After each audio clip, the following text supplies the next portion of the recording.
I'm here with artist Cat Kerr, and now you're bringing tiaras back. That's Not that they ever went anywhere, but you have a fun, really like modern take on it. Yeah, and they're super fun and easy to make, and you can wear them to the grocery store if you want to. So. Well, I definitely want to, so let's do this thing. Yeah, so I'm gonna actually start with the focal of the crown. And I do need a mold to make the focal. I'm using this small mold, but you really use assorted molds. There's whatever plenty shape, of them. size you want, absolutely. just whatever it is that you want to be the crown jewel. That's right. And I'm also using this casting resin. It's a 2-part resin, and it cures white, but I actually want a gold embellishment. So I'm going to add some metallic powder to this mold, and then I'll mix up a batch of that resin. Now, is the metallic powder acting as a release, or it's just there for color? It's purely there? It's just there for color. So really, you don't need anything, because is this mold made out of silicone, so it'll just release it no matter what? Right. Okay. And it takes about 5 to 10 minutes for it to cure. So I'm taking 2 equal parts. I already have 1 part poured out, and I'll take the other part. So even though that's yellow, what you're saying is it will be clear? It will actually be white. Oh, wow. It will cure white. Wow. Yeah, when you combine the 2 of them, it'll cure white. Cool. And so I'm just going to pour, making sure that I have 2 equal parts. So for people who've never used resin before, basically, if the 2 parts came in 1 bottle, this is my understanding, correct me if I'm wrong, they would harden. That's right. And so the reason they come separately is because you need to mix them to activate them so that they will harden. And you're always making different projects. So sometimes you just need a little bit, sometimes you need a lot. And I went ahead and added the 2 parts together.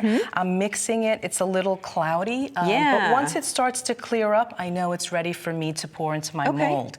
I don't need a lot. I'm just pouring it in there. Wow, I'm trying to be careful. I can see how the powder is like wicking through there, and that's okay, right? Oh yeah, because I'm actually going to level it out a little bit. If I spill it a little bit, I'll either use a card or something and just wipe away the excess. Okay. And I let that cure for about 10 minutes. When it's ready, I pop it out, and it looks just like that. It's great. Amazing. I can't believe that it just comes out like this. And the reason you leveled it, I can see, is because you want that flat back so that you can attach it. And I can see the white, which you promised it would turn white, and there it is. Yeah. But look at all that awesome gold, and you didn't even have to paint it. I didn't have to paint it, and it's such a beautiful, luxurious gold, I feel. Well, is gold ever not beautiful and luxurious?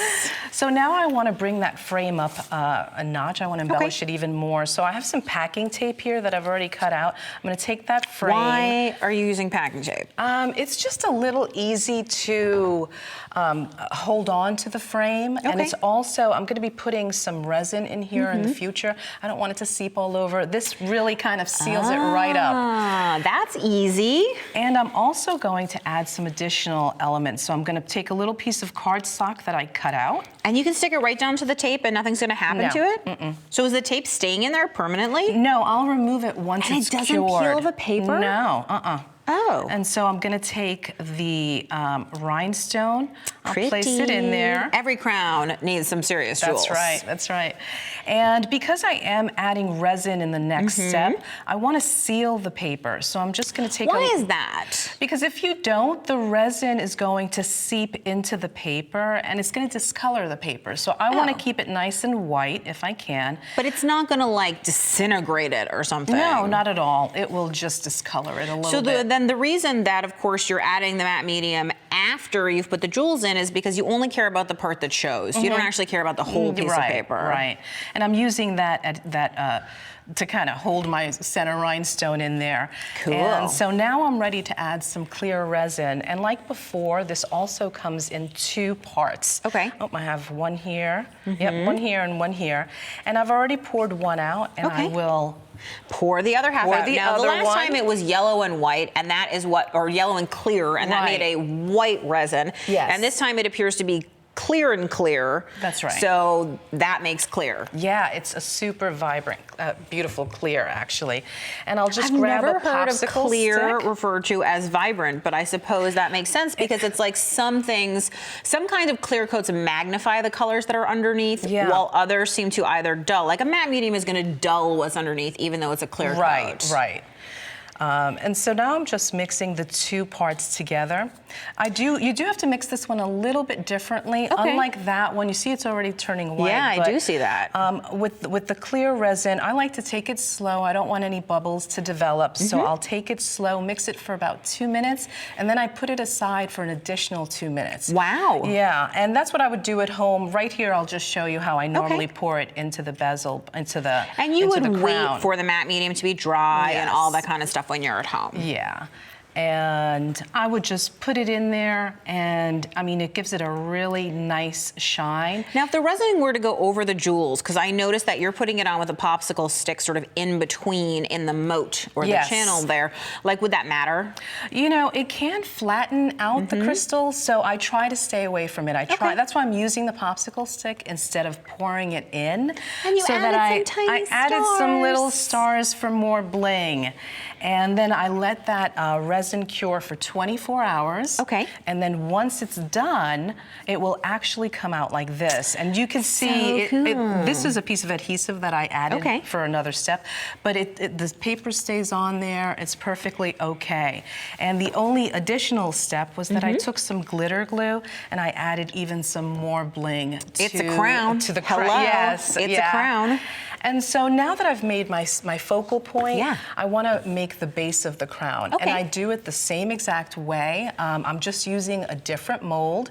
I added some metallic powder to the mold, and then I added casting resin. And when you do that, it's the same exact way. You just take the squeegee or whatever you have, you just flatten it out, and then you take it out that way. That's and it's amazing. beautiful. I can't believe that's resin, because I think of resin as very brittle and hard, but you're folding it. Well, it's a thin mold, so it allows me to really do that. That's to so bend it cool. and everything. So I'll put this aside. This is way better than the paper crowns that I made as a kid. It's durable too, Yeah. so you really can, you know, wear them Wear and it to the everything. grocery store like you promised. And normally I would take a really strong adhesive or even the resin and attach this to the center. You could use the glitter glue to attach it. Anything. And I just had some paper adhesive on here that I would put on there, but I want to finish up the crown by just adding a little bit of rhinestone or or pearl stickers that you find in any craft store, and you just attach them onto your crown. Just like that. Add a little bit more glitter glue, a ribbon, and you just tie it on there, and you're ready to wear the crown. And it is head adjustable, so even if you have a giant head like I do, you could actually fit it on, which would be so neat. And if we look at the examples that you have here, I can see that even the bird is wearing a tiny little crown, which you told me that's just because you use this little flat mold, but because you can bend the resin, that's how you got that round shape. It almost looks like a ring on top of the bird's head. I thought about that too. Super great cool. idea. This was fantastic, Kat. Thank you. Thank you so much.